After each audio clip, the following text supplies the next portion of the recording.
Madame Ghislaine Séné, conseillère régionale à Évêquemont, qui était auparavant donc maire d'Évêquemont et aussi conseillère communautaire des GPSO.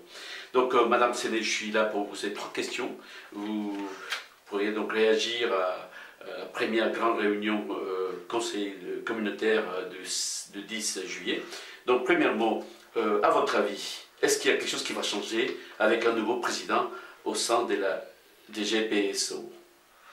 Écoutez, a priori, à entendre les nouvelles priorités, en fait, elles restent les mêmes, c'est-à-dire développement économique, attractivité économique, éole, et on va effectivement ensuite parler un petit peu de transition écologique. Donc on est exactement sur la même ligne politique, et en tout cas pour le projet de ce territoire-là, je ne suis pas certaine que voilà, il y ait une vraie révolution qui puisse se faire, notamment sur la question de qualité de vie pour les habitants de ce territoire.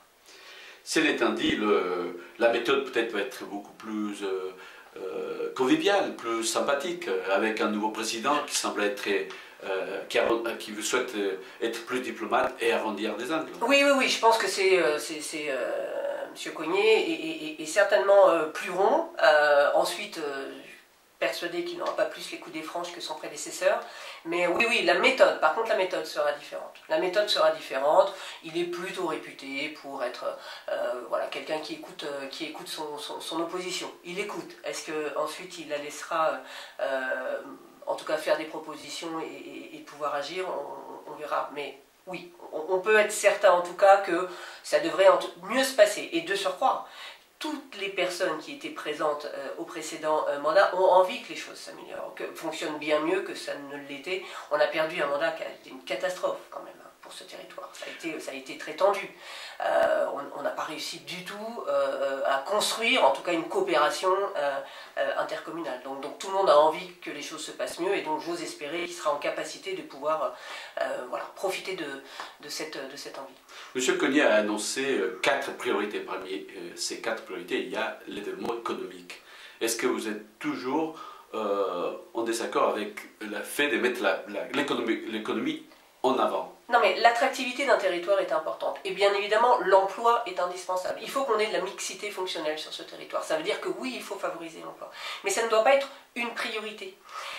La priorité aujourd'hui, c'est comment on crée de l'emploi durable. C'est ça la priorité aujourd'hui. On a, nous, des industries qui sont polluantes, qui sont construction automobile, l'aéronautique. Comment on les accompagne? Comment on fait en sorte que, plutôt qu'ils suppriment des emplois pour pouvoir externaliser à l'étranger et délocaliser, comment on fait pour qu'ils puissent garder de l'emploi local? Et donc il faut les accompagner sur la stratégie. Il faut qu'on puisse définir, typiquement sur la question de la construction automobile, ça doit être aujourd'hui plutôt de la mobilité. Comment on travaille ensemble pour que ces emplois restent pérennes, comment on développe toutes les sociétés de services qui sont tout autour, c'est ça l'enjeu. Or, malheureusement, eux, ils sont toujours dans le modèle réindustrialisation de la vallée de Seine, et c'est dire comment on va donner aux patrons pour qu'ils puissent voilà, rester sur ce territoire et continuer à construire de la mobilité individuelle.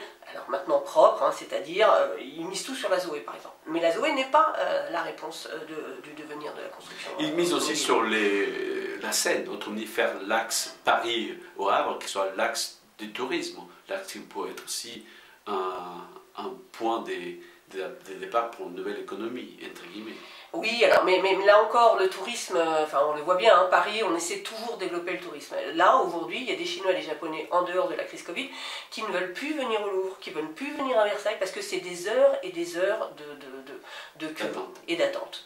Donc il faut que l'on puisse travailler sur un tourisme qui soit local, là encore. Enfin, nous, on a le Vexin juste à côté. En fait, aujourd'hui, on est en train de développer une offre de tourisme, on va dire encore durable, ou de l'écotourisme, qui permettent aux personnes qui vivent en ville de pouvoir prendre une bouffée d'air pur et de pouvoir visiter ce patrimoine extraordinaire que l'on a à toute proximité. Donc plutôt que d'essayer de recréer encore des clusters en disant on va faire des navettes fluviales qui d'ailleurs va créer des problématiques notamment sur les berges, et donc densifier et faire en sorte qu'on ait plein de touristes qui viennent, c'est comment on fait aujourd'hui pour pour que, effectivement, les Parisiens, par exemple, ou les personnes de Petite Couronne, viennent chez nous, faire vivre nos commerces de proximité, nos gîtes, et puis surtout ce petit patrimoine, ces petits musées que l'on a autour de nous. Donc il y a une vraie réflexion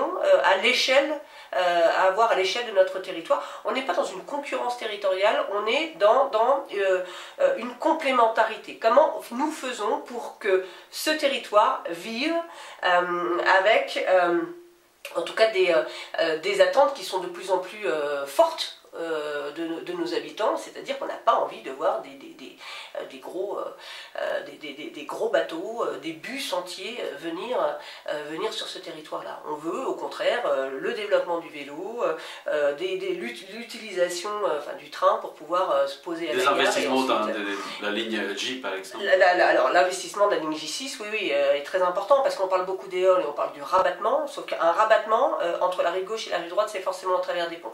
Ça veut dire que ce sera de la congestion, ça veut dire que la vraie solution, c'est de pouvoir développer la ligne J6, et notamment entre Mantes et Conflans-Sainte-Honorine. Une navette toutes les 10 minutes entre J6 et Conflans-Sainte-Honorine, ça ne se fera pas du jour au lendemain, parce qu'évidemment c'est quelque chose qui doit se travailler, mais en tout cas ça permet d'avoir sur tous les habitants de la rive droite, à toutes les 10 minutes, la possibilité de se rabattre sur Conflans, Sainte-Honorine ou Conflans-Sainte-Oise, c'est-à-dire la L et puis la ligne, le RER A, sans avoir à traverser ce pont qui de toute façon posera une difficulté, et si on doit traverser le pont, il faut le faire avec des modes actifs, à pied ou à vélo. Un dernier message pour les maires qui vont siéger à la communauté urbaine, pardon. Quels seraient pour vous les messages positifs que vous allez transmettre à ces élus de la communauté urbaine d'Aimas? Mais je crois aujourd'hui qu'il faut vraiment travailler sur un projet.